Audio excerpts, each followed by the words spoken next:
हमें मिले सिर्फ 20 रुपये राखी पे। चलिए आगे बताती हूँ क्यों। क्योंकि मेरा भाई है सभी बहनों से सबसे छोटा, हम 6 बहनें हैं जिसमें मेरा भाई सबसे छोटा है। तो उसने अपनी सेविंग में से हमें 20-20 रुपये दिए थे, जो क्योंकि उसके वॉलेट में बस इतने ही थे। तो उसने हम दोनों मैरिड बहनों को 20-20 दिए, जहाँ से मेरी बहनों को मिले चिल्लर, यानी उसे 5 रुपये मिले। फिर उसने हमें मिठाई खिलाई और हमने भी उसे मिठाई खिलाई, देख सकते हैं आप। क्योंकि मेरा भाई है इस घर में सबसे छोटा भाई, हम 6 बहनें, तो हमने 6 राखियाँ बांधी है उसको, और 2 मेरी बुआओं का हिस्सा। तो उसके हाथ में 8 राखी आ जाती। जब ये छोटा था तो इसके हाथ पैर सब भर जाते थे, क्योंकि वो बड़ी वाली फैंसी राखी पहले चलती थी, तो इस वजह से इसके पूरे हाथ भर जाते थे। अब आप देख सकते हैं मेरा भाई कितने गांठ मरवाता अपनी राखियों में।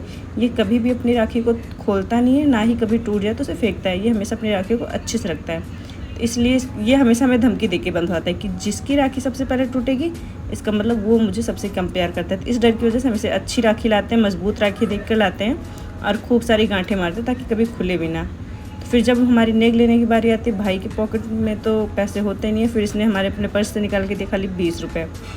अब वो हम बड़े होने के नाते हमने कहा कोई बात नहीं, इस 20 रुपये को भी हम रख लेते हैं। अब वो पीछे जो बैठी वो मुझसे भी बड़ी दीदी हैं, जब वो 20 रुपये ले सकते हैं तो फिर मैं क्यों नहीं भाई, हमने भी रख लिए अपने जेब में शांति से। वो 20 रुपये पता लगे वो भी ना छिन जाए, क्योंकि भाई बेरोजगार है।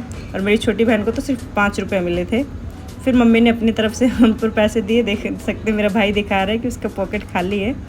फिर आती है मेरे बड़े भाई की राखी बांधने की बारी, क्योंकि इसके पास थे तो हमें मिलने वाला नहीं था कुछ। मैंने कहा चलो बड़े भाई से लेते हैं। फिर जैसे ही बड़ा भाई आता है वैसे मैं राखी बांधने के लिए बैठती, तो मेरे बच्चों को ये चीज़ पता हो गया कि अब राखी बांधने के पैसे मिलेंगे। तो मुझे राखी बांधने से पहले मेरे बच्चों ने अपने मामा को खूब टीका लगाया, और टीका कर कर ही उन्हें खुश कर दिया।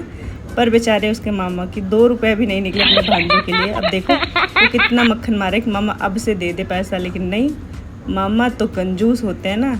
फिर मैंने बांधी बड़े भाई को राखी, और मैंने कहा भाई एक आईफोन तो देना बनता है। पर भाई ने कहा भाई जो तू राखी बांध रही है ना बहन, इसमें बस यही आएंगे। तो उसने भी 500 रुपये देकर हमें हटा दिया। फिर क्या था भाई, अब वो 500 ले लेते, नहीं तो पता लगे छोटे भाई की तरह 20 रुपये में गुजारा करना पड़ता। हमने भी अपने वो 500 रुपये रखे। अब बारी आई थी मेरे बच्चों की। मेरे बच्चे इतने लाड लड़ा रहे, उसे इतने प्यार करे कि मामा कुछ तो दो, मामा कुछ तो दो। पर मामा ऐसा थोड़ी ना होता है कि कुछ दे दे अपने भांजों को।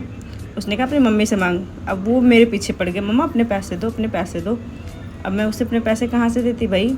ये देखो मक्खन मारने के लिए आप उस देख सकते हो कितना वो ज़बरदस्ती मिठाई खिला रहे हैं। वो ये कहता भी मामा प्यार से खा लो, मामा प्यार से खा लो। क्योंकि मेरा बड़ा भाई मिठाई बिल्कुल भी नहीं खाता, उसे बिल्कुल पसंद नहीं है। पर मेरा बेटा एक बार उसने काला वाला खिलाया, फिर कहता है मामा अब गोरा वाला खाओ। गोरे वाले का मतलब सफ़ेद वाले रसगुल्ले से था, पर उसे ये नहीं पता ये वाइट है या सफ़ेद है। वो कहता मामा अब गोरा वाला खाओ। वो नहीं खाता, लेकिन वो ज़बरदस्ती लगा रहता जब तक कि वो खा ना ले, क्योंकि उसे चाहिए होते थे पैसे। अब आप देखो ये रसगुल्ला बार बार नीचे गिराया जा रहा है, गिराया जा रहा है, क्योंकि मेरे